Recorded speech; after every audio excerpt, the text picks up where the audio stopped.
where Pure West Radio delves into well-being, into keeping us safe, and to looking at hints and tips to make sure that we are thriving in mind, body, and soul. And just, I don't do that by myself. I'm just merely Tom from The Breakfast Show. I have got the wonderful Hayley and Tammy here. Hello.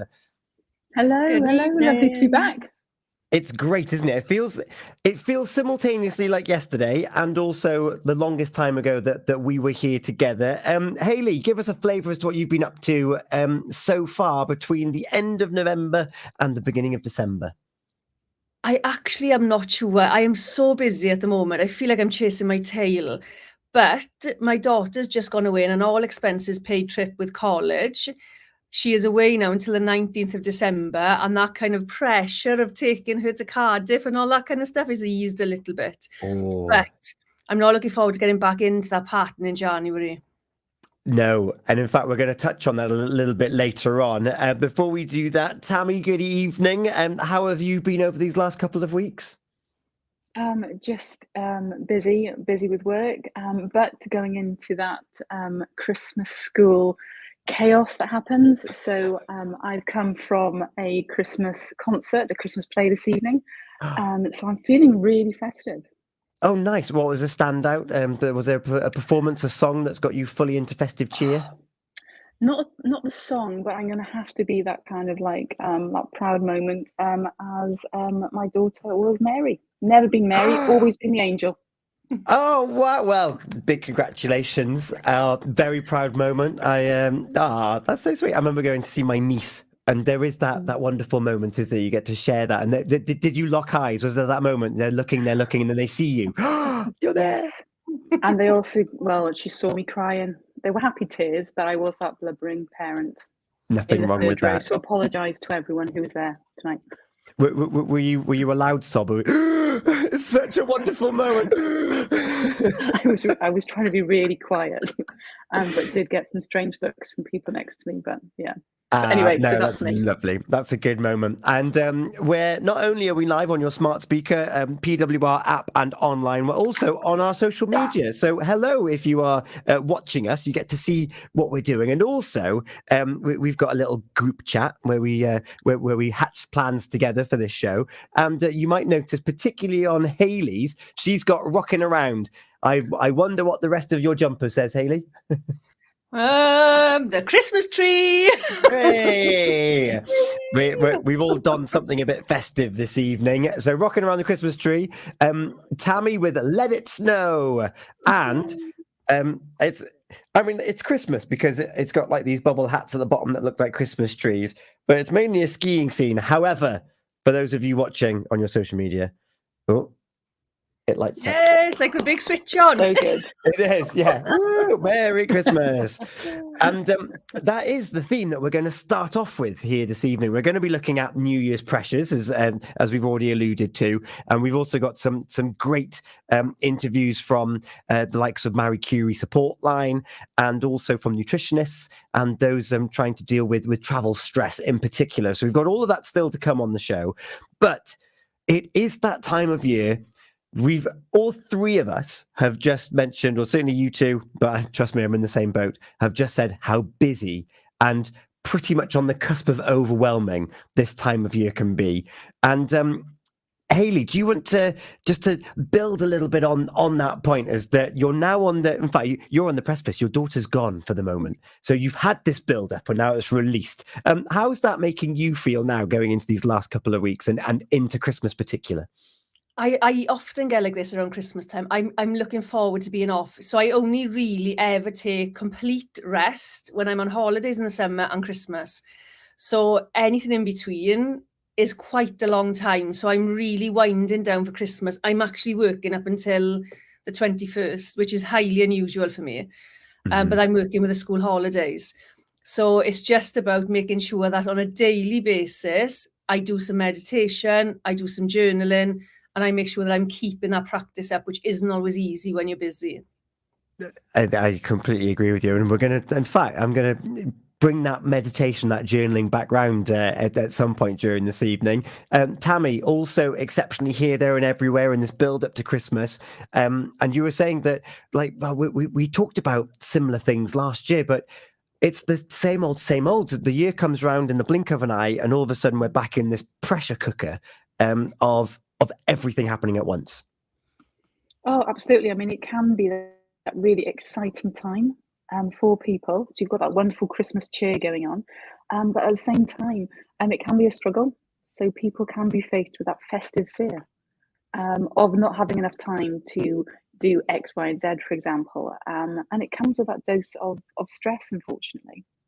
Yeah.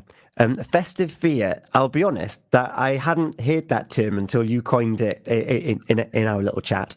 This festive fear, of course, it's festive cheer and let's all be merry and let's all put our arms around each other and sing carols and have a lovely time. But the reality is it is stressful. Well, life is stressful at the moment anyway. And then you've got this added 1 month long party in the middle of it.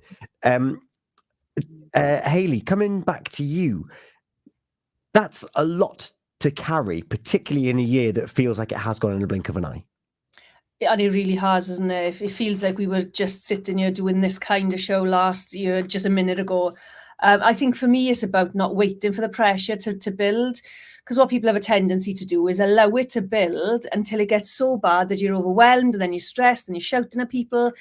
Actually, if you know that that's your pattern for Christmas, start to think about dealing with it now. Start to think about doing the deep breaths when you start thinking about the stressful side. Plan your day maybe, or plan your time. Make sure that you put in time in for you as well, because that's important. If you are, Santa's little helper, we know that can be a bit of a pressure. Building time to look after yourself. But I just think we've got a habit of waiting for things to blow before we do anything about it. But this year, maybe if you plan it, then you won't blow. And then how can you become aware that is a pattern? Because you might think, like, throughout the year, you're quite placid, you get on with things, and then all of a sudden this time of year comes around, you turn into a bit of a gremlin.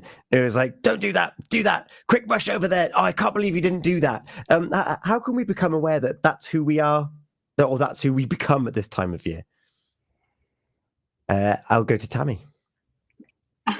We're just politely waiting, Hayley or me.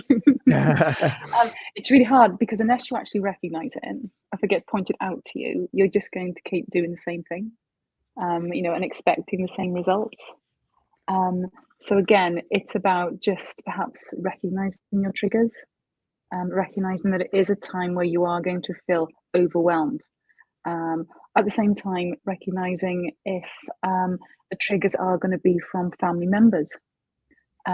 Or for the opposite side, just being lonely.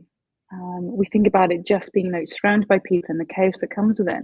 But Christmas can also highlight a sense of loneliness for people, which again can make people angry, frustrated, snapping at each other at work, for example. So it's not just I suppose one size fits all. It's about being in the moment, but also having people to point it out to you as well. Yeah, and I suppose being receptive enough that they're not doing it to point out the flaw in you, but to help you work within who you are. But it's not necessarily with judgment attached to it. I'm going to stick with you, Tammy. No, I mean, and I say this quite often, we only can control the way that we respond to other people, and we can't control what other people say to us. So again, somebody choosing their words when we're not in the right frame of mind will escalate things, will make things seem so much worse. So again, it's not just that one magic wand is going to fix everything, but it's about being in the moment and having other people that you trust, those good friends, those good, loved ones, actually pointing out to you, but not when it's actually happening. It's choosing time wisely. I don't want to be told that I'm cross when I'm cross. Just like, if we want to be happy, we talk about being happy. Let's not talk about being angry or kind of just being really irritable with people. When we are feeling irritable, it will just escalate it and make it a lot bigger. Yeah. Hayley, Tammy touched on a point there, and that was I like that advice of don't necessarily do it in the moment. Let let the emotion rise, let it wash, and then let's have a conversation about it, not an argument or some fisticuffs over it. But another point that Tammy made there, Hayley, is that all of the imagery around this time of year is typically families, grandparents, your loved ones, your friends. You're surrounded by these lovely rosy colours, greens, reds, and gold, and there's usually some chinking of glasses going on. But the reality for a relatively large proportion of people is that the nostalgia and the memories that they carry with them at Christmas just don't exist anymore. Yeah, and I also think though that we've talked about the pressure we have Christmas. I think that if you look back at your Christmases and every year, or at least for the last 2 or 3 years, you find yourself exhausted at the end, you get ill, you know that this is your time of year. So this is about really understanding I am pressured by Christmas, and that's fine. If we start accepting Christmas is a pressure, now I can deal with it. Now I can do something about it. So have those conversations, be the other way around and have those conversations with your family and say, look, pressure of Christmas really gets to me. It makes me irritable. So what can we do together to take the pressure off and let's make it a better Christmas? I don't know if you've seen that there's a comment on the chat. I was literally about to put it on there. You seem to be segueing straight into it, and I was like, we're going to touch on this right now. However, it does block Tammy's face. Tell you what, it's there fine. you go. No, there you go. I can move you around. And you were just saying about that planning there. So for those that are listening, Helen Marie's got in touch. Do you think the stress is worse because people start planning too early and they have more time to stress as opposed to short and sharp stresses? I heard someone say this week, why are we listening to Christmas songs now? We don't sing happy birthday to someone 12 days before their birthday. So why play Christmas songs 12 days before Christmas? And after it made me laugh, it made me think about having too much time to plan and then overshop and then over compare and then try and over deliver, because then your expectations are really high. And if you don't meet those expectations, what impact is that going to have on your well-being? Hayley, you saw the comment. What are your initial thoughts? I think for a lot of people that's the case. I think that I know people are starting January. So the minute the sales start, sometimes even Boxing Day, they've started buying for next year. Now, I'm a little bit guilty. I've got presents for Christmas Eve. I bought them last year. Only because they were in the sale, but I haven't gone overboard. But I know of people who can end up looking at their gifts at the end of the year before Christmas and having spent thousands of pounds without even realising that they've done it because they've spent all year. But I think the main pressure comes from external places. I think other people, what they are going to do, what they're going to say, what they're going to show on social media. There's all these things that we think we should be measuring up to, when actually it's really just about creating the Christmas that you want. But we've got so into, as you said, comparison and comparing on social media. You look at birthdays for some children, they have what my kids have for Christmas. So we have a 10 present cut off for children. They have 10 presents and that's it. So there's no sort of everybody has the same. And that came from a really hard lesson it must be about 11 years ago.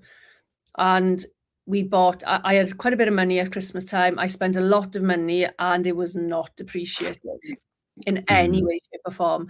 But what I have learned aside from that is it's not the money they've spent, it's the memories made. That's so key. And I think we've forgotten that. Yeah. 10 presents. There's people that I know within my circle be like, only 10? And all of a sudden, if someone was to direct that to you and you haven't got that fortitude and that strength of yourself to be like, yes, or like, yes, full stop. All of a sudden you're comparing it. It's like, for some, that might be, oh yeah, it's only 10. I'll get a few more, even if they don't have the resources to do it. And then all of a sudden you're putting yourself into a bit of a spiral then, like Helen's comment of over planning, over buying. Tammy, how can we build that strength and resilience to not really, I'm going to say this with love, but to not care about what other people think about our individual Christmases? Oh, it's going to take a while. It doesn't happen, and it won't happen overnight. Unfortunately, we live in that society where it is very commercialized, and when you throw in, say, the cost of living, for example, and the impact that's going to have on people, as it did last year, how it's going to affect people this year. To be in that position where you're logically able to think, actually, that is enough, and I'm fine with that. It's going to take practice. I like the idea of just creating those memories that Hayley said. And I'm sure both of you can think back to a time growing up, a Christmas period. You won't remember your presents. There might be one or two that stick out, but hands on heart, what do you remember more? It is very much whether it's your loved ones or your friends, being just that you're being with people that you care about or who you choose to be with. Because again, we have to think about people who haven't got families around them. So I don't mean to say it generically or off the cuff. So again, it goes back to just embedding that change, but it's going to take time. It's not going to happen overnight. And I want, my children to have those memories where they kind of go, I don't remember the presents, but, playing that game with everyone, just laughing loads, as opposed to I'm going on to my 8th, 9th, 10th, 12th present. But it is going to take time. But he has to start somewhere. We have to start somewhere is probably the point I'm trying to get to. Yeah. What role does social media have in helping or not helping others? And I am going to sow the seed here and say elf on a shelf. Do you know what? I never did that with the older two. And it is something that has happened recently. And I see photos of people just putting up on, again, social media, but it is that kind of playfulness, how they sleep so soundly because they haven't got the elves. And I get that now. I genuinely get that. Yeah. But again, it's that another cost, isn't it? Another bit of stress that goes on to a family of thinking, I haven't done it, or what shall I do? And even like you see again online, just people get the lengths that people will go to, which is just, again, it's that comparison, which isn't healthy. Yeah, I think that's what staggers me with that whole concept. I love the idea of it, and I love people that execute it really well. And Simply are my favourite ones. But Hayley, I'm coming across people now. They are doing Elf on a Shelf, but instead of putting it on social media, because one thing I didn't realise, the elf in some families brings gifts. So you're looking then at 24 individual gifts before Christmas, and there's other people thinking, well, I can't do Elf on a Shelf because my child or children aren't going to get a little something every day. It's just a funny scene of a naughty elf. So some people I know, they don't necessarily even have the gift, but they're also now not sharing the fun and laughter that they would have ordinarily done, because I suppose it's quite lovely in a way, because they're thinking about people that won't be in that same situation. But is that now going to dilute the sense of Christmas fun anyway? No, I think Elf on a Shelf is relatively new. So I've done it for years with my kids. My elves are retired this year. I've 8 of them. I made the mistake of collecting them. It was a mistake. But so on days when I couldn't be bothered, they went back to the North Pole to help Santa. So anybody who was struggling, send them back to help Santa for a week. I love that. And for those of you that have access to a computer, or to even your smartphone, if you've got one, most people have got a smartphone now. There is a brilliant YouTube channel you can go to where you can get him stuck. So that's also a helpful hint. Just show, oh look, he's stuck in the screen. So that is another option as well.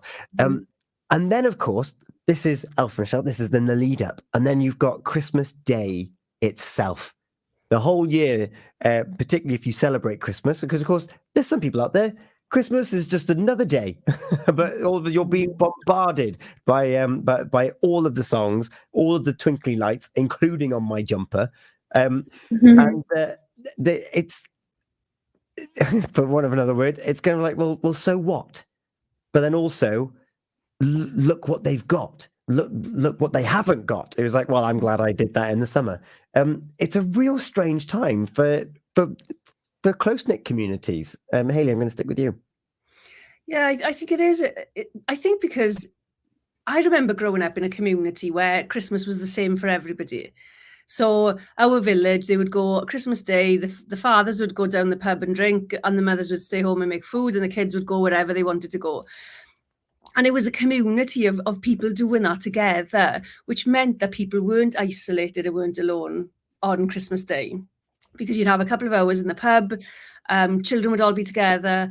But we've lost that sense of community now, and I think we've lost a sense of even doing things together as a general, but especially around Christmas when everybody's so busy doing whatever they've got to do for their families and trying to compare and trying to keep up. It can be a really tough and weird time. Mm. So what date is it now? 10 days. 10 days is Christmas Eve. Now, for those of you that have faith, Christmas Eve and this run up is a lead up to a purpose. It's a lead up to the birth of Jesus Christ. But for some others of no faith, it's going to have its own connotations and it's going to develop another thing with it. And in fact, Hayley, what you've done, you were just talking before we went live, is that you've very much made it about making memories. Absolutely. And, do you know, I think my main parent in value is to leave the children with memories. So that's kind of what we do all the time. I've always done it, but Christmas time in particular. So we've developed a load of traditions that we do. So one thing that the kids absolutely love is we wrap the door. So they cannot see anything after a certain time, but the door is wrapped. They have to break through the door to get to the presents. So it adds to the excitement. And that became a tradition about 15 years ago. Oh, wow. So they love doing stuff like that. But when I was ill with depression on Christmas Day, I found it really hard to be passionate and excited, and I was not a happy person. So in the afternoon, all the presents were open. We'd had food. We did the boy, girl, fruit or food, or do you know that game that you write it down? Yeah. You have to do the alphabet game. And then we did words that sound the same but are not the same. They don't mean the same thing. We did that as well. We did it for about an hour and a half, and they talk about that still now. And I'm talking like 7-8 years ago. Wow. And they still talk about when we played those games together. So it really is all about making those memories. And then last year, the murder mysteries were really good. They still talk about them now as well. So we have to do them again this year. You've got to do them again. You've set up your own downfall now with other traditions. And you were saying, in fact, you've got a few of these, and you're thinking for those that might be having a bit of difficulty with trying to make those memories, you're actually going to provide something for us to put on our website so people can download them in the run up now to Christmas as well. Yeah, I'll do a list of free things to do, just memory building things that, if you don't have the money, I would rather not people not go out and put themselves in that debt in order to sort of have materialistic things, when actually you'd be surprised at the things that children will talk about in years to come. Mm-hmm. We've done a Secret Santa on Boxing Day, we do a family Secret Santa so that we're not everybody's buying gifts for everybody. So we have a limit. And that one really works out a lot cheaper. So it could be something that you could do with your children to allow them to buy the presents, because that for my children was amazing. The first time we did that, we give them £50 each to spend on their siblings. Mm-hmm. And they had to sort out the Christmas Eve, and they thoroughly enjoyed. They really put effort and time into thinking about it. And it doesn't have to be 50 quid. That was just something that we decided on the day, but get them thinking about giving as well as receiving. Yeah. Tammy, you're in the run up as well as the rest of us coming up to Christmas. What are you going to be focusing on? It is spending time with family. It's just about being in the moment, and just playing those games. Going for walks. Again, it is that free stuff. I just love having a day where I am just with the family, and my focus is on them, and it's not about screen time, it's not about devices. It is about, even you got me thinking then, Hayley, about games that I played, and that's simple, like post-it notes, just sticking them on your head, and guessing who the other person is. Again, just, you don't need that kind of like plastic part to it. It's just being innovative. And I love the idea of just sharing ideas, free ideas that you don't have to go out and you're not Googling, you're not using Amazon, you're not actually going to shops for. You can actually do it all within a piece of paper and a pen. I'd forgotten about the kind of girl boy animal fruit game. So again, all this is it's just really it's just lovely. But here's the other thing I was thinking. We're talking about that run up to Christmas. What about those people that have birthdays? Like so close to Christmas. I knew somebody who was actually born on the 25th. Yeah. So it's like, happy birthday. Oh, happy birthday to Jesus. It was all just it was just just to be mindful of that as well. Obviously you can't plan when your birthday is, but there is a lot of people that have birthdays in December that kind of gets, I don't know, shadowed by Christmas, for want of a better thing. Yeah. You bring me on nicely, actually. Reverend Sophie and Father Neil from Alive and Kicking on a Sunday morning, they joined myself and Gina on the breakfast show. And I don't know, I think it's a bit of a blessing, to be honest, but Sophie's daughter's birthday is on the 11th. So there is no Christmas until the 11th, and I think that's quite a convenient time away. I think, but as you just said, I know at least 3 people off the top of my head who have December 25th birthdays, and it is kind of split. But you also know that you're not going to be able to have a party with your mates because they're all doing their own thing and living their own lives. So it is a really odd thing. In fact, my own sister's got a birthday between Christmas and New Year. So people don't do anything. Nothing at all. They're all in their pajamas for 7 days, unless they're going for walks. But also, Father Neil and Sophie, they talked in the last week about presence, not presence. And what both of you were saying there, making those memories, being there, having a laugh. We have the resources all year round to make memories with our families, our friends, our loved ones, and all of a sudden at Christmas we think we must do more. It's like, no, you've got everything you already had, and if you want to make something a bit sparkly, if you've got the resources to do it, then that's great. But what we all really want is that connection. We want to make a memory, we want to tell a story, we want to feel seen and be heard, and we want to join together. Like, I think that's basic human nature. And what Christmas and birthdays do, and national days, we love a national day, is it galvanizes us to be on the same page. And I think it's worth remembering that it's just another opportunity to do something with someone, or to reflect on who you are. I think I would love to see adverts around that.